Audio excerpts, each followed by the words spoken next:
I just come to say I miss you, and I just come to say I love you, and I just come to say I love you, and I just go, I just go to you, I just say I go,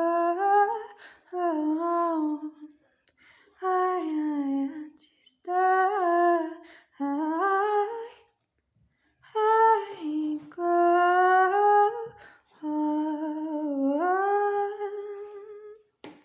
but you never answer, you never answer. I just go to say I miss you.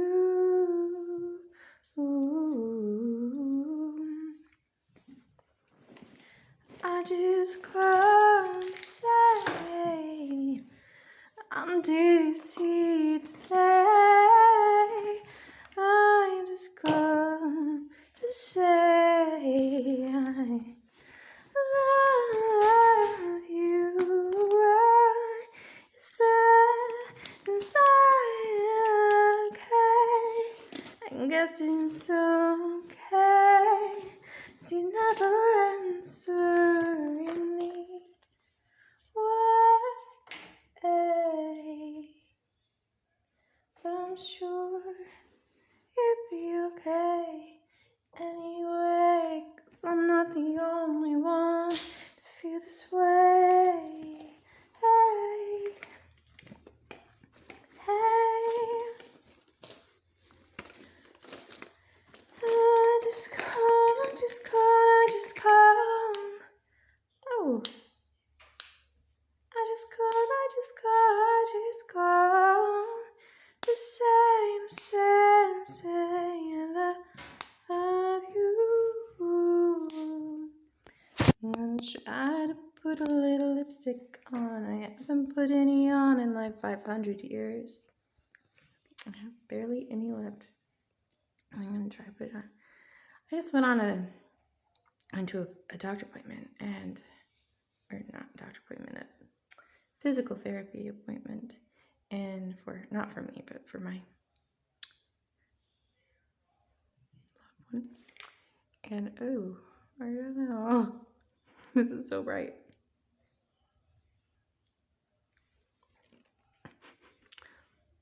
I don't know if time did that or if it's always been so bright.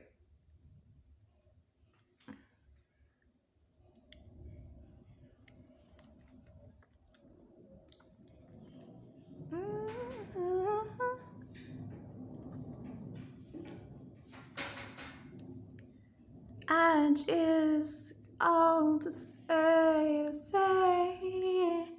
I love you. I just come say I love you.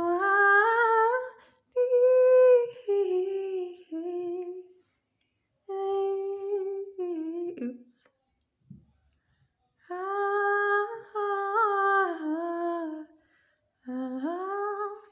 Anyways, it was really hard because I was very dizzy the entire time. I, in fact, am still dizzy. And you know what? I'm starting to think that maybe, like, I know I have like the POTS thing, but she was saying that POTS, she isn't the physical therapist, was saying that POTS can sometimes be triggered, or dysautonomia can be triggered by a concussion.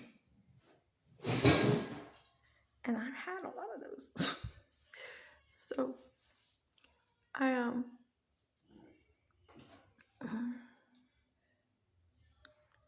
I I why certain things just pop in your head that I don't know even what song it is. It's like some song from my youth. But I just remember that part like I the kids used to sing that or I don't even know if this is a good idea putting this on here like this. My skin is dry. I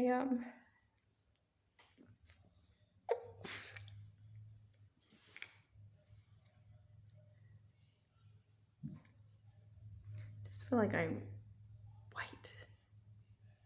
Like I'm colorless. Or how do I say this correctly? That I'm looking pale. I need a little color on my skin. I need some olive oil. My skin is so dry. I know, I have not been doing self-care kind of stuff. And I'm kind of just neglecting everything a little bit. I haven't, this is my first time putting on lipstick in like 500 years.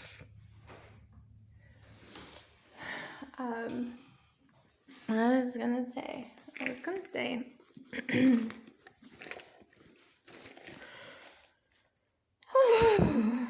what I was gonna say. I was gonna say I was very dizzy and it was kind of tricky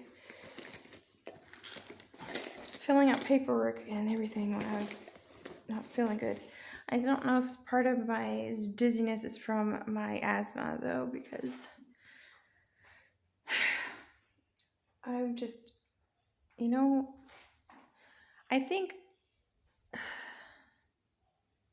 a lot of things are coming full circle right now at this moment. Like I was, like when I was at the appointment, and she was talking about about the concussion thing, and then then I started thinking about, or she mentioned like these pictures on the walls were for people who have concussions, who have a hard time seeing, like, and tracking things, and I of course thought about my convergence issues, and then I'm thinking about like the ADHD thing, but that's also an executive functioning kind of like issue, and I'm just thinking right back to TBI again. I just really need to go to Chicago. I need to go to Chicago, and I need to see that eye doctor and to see the people that I need to see for the whole TBI thing, because it is legit that I've had, you know, those TBIs in the past. I have the convergence issue, and if the convergence issue is not something due to like MS and like and is due to TBI, then I could probably get a lot of relief if I just am able to get to the proper doctor, which is in Chicago, I believe. And if I go to Chicago, you know what's crazy too? When I was in the hospital with my son, like when I was actually coming out of like medicated, I was medicated during my C-section, and like when they were sewing me up, and who knows.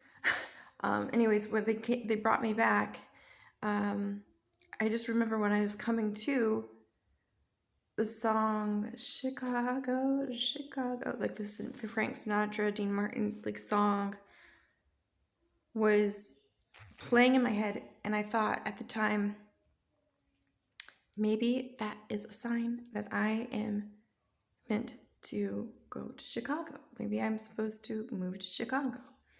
And I know Chicago, the crime rate right there right now is like not so good and everything. But like there's some parts of Chicago or of Illinois that is fine. So maybe I'm just supposed to go to Illinois, and maybe Chicago is where everything's supposed to happen for us, Maybe that's where it should have been all along, is Chicago. I don't know. I don't know. I just feel so lost. But yeah, the contrast with my teeth and this bright lipstick is not so good. The our driver though, on the way home, we got the karaoke guy again, and he is amazing. And he was singing karaoke or singing, and I decided to kind of try to sing a little bit, some, though I was feeling so dizzy and just not feeling good. And I just feel like I need to make it like a card. We need to make him a card or something, just to show our appreciation for him, because he just brings so much joy. Like the bus wasn't decorated this time, but like the last time, a couple times we've had him, he just brought so much joy. And he's, when you're not feeling good. One thing, when I am rich, I am going to invest in medical transportation companies. I'm going to ensure that these medical transportation companies, that the transportation that they're using for people is adequate. Because I am telling you, you get such bad whiplash. Like on these buses that they have for,